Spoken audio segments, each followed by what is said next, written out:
Salam hörmətli izləyicilər, hər vaxtınız xeyirli olsun. Bugünkü mövzumuz Osmanlı dövlətidir. Osmanlı sultanı 1-ci Mahmudun islahatları haqqında mən tarix müəllimi Bağırov Bəhram məlumat verəcəm. Kim bilirsə nə gözəl, bilməyənlər öyrənsin, bilənlər üçün də təkrar olsun. Biz bilirik ki, Osmanlı sultanı 1-ci Mahmuddan öncəki dövrdə hakimiyyət başında Osmanlı sultanı 3-cü Əhməd idi. Gəlin onu qeyd edək. 3-cü Əhmədin hakimiyyət dövrü. 3-cü Əhməd 1703-cü ildə hakimiyyətə gəlmiş və 1730-cu ilə qədər hakimiyyətdə qalmışdı. Yəni Osmanlı sultanı olmuşdu. Yer gəlmişkən onu da deyim ki, Osmanlı tarixində Lalə dövrü də 3-cü Əhmədin hakimiyyəti dövrünə təsadüf edir.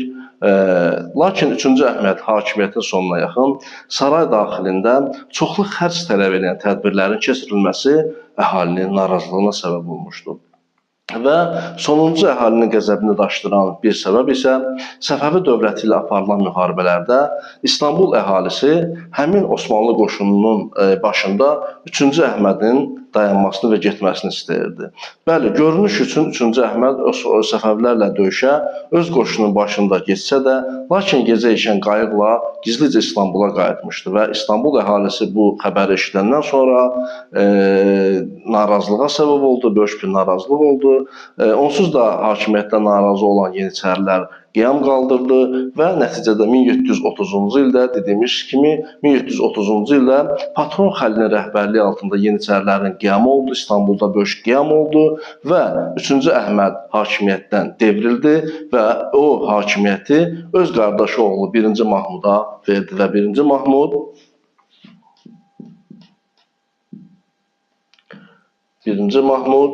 1730-cu ildən 1754-cü ilə qədər Osmanlı sultanı oldu. 1-ci Mahmud hakimiyyətə keçəndən dərhal sonra Yeniçərilərin qiyamını yatırdı və onların müqavimətini qıraraq mərkəzi hakimiyyətə tabe etdi.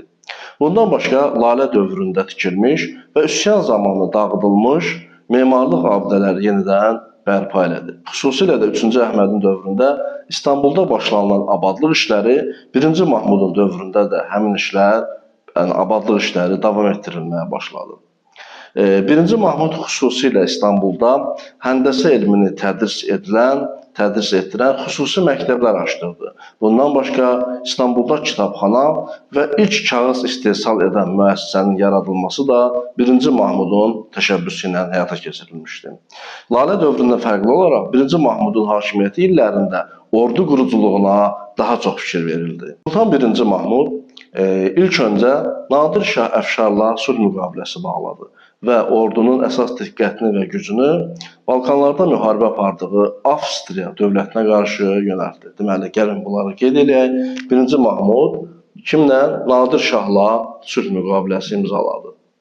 Nadir Şahla sülh müqaviləsi 1-ci Mahmudun hakimiyyəti illərinə aiddir.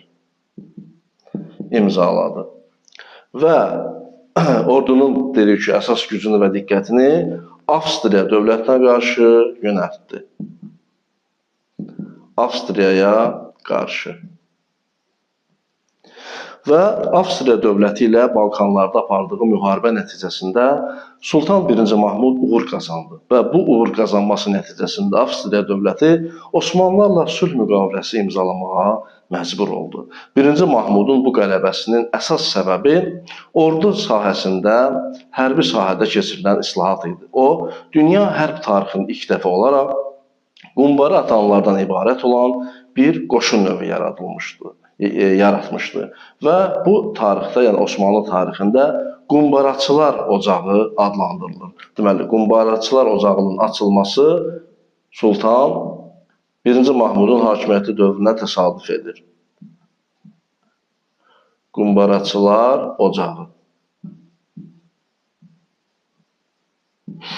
Yeri gəlmişkən onu da nəzərdə çatdırım ki, qumbara sözünün mənası xumepare, yəni içərisinə pul qoyulan kiçik həcmli bir qab deməkdir və bu qumbaraçılar ocağının yaradılması hər biri 25 nəfərdən ibarət olmaqla 600 nəfərlik bir qoşun yaratmışdı Sultan 1-ci Mahmud.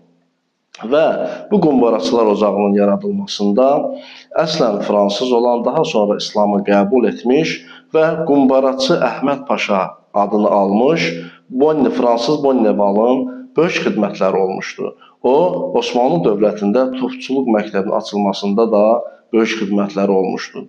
Sultan 1. Mahmudun keçirtdiyi bu islahatlar nəticəsində Osmanlı dövlətində geriləmə dövrünü biraz olsa da qarşısını ala bilmişdi.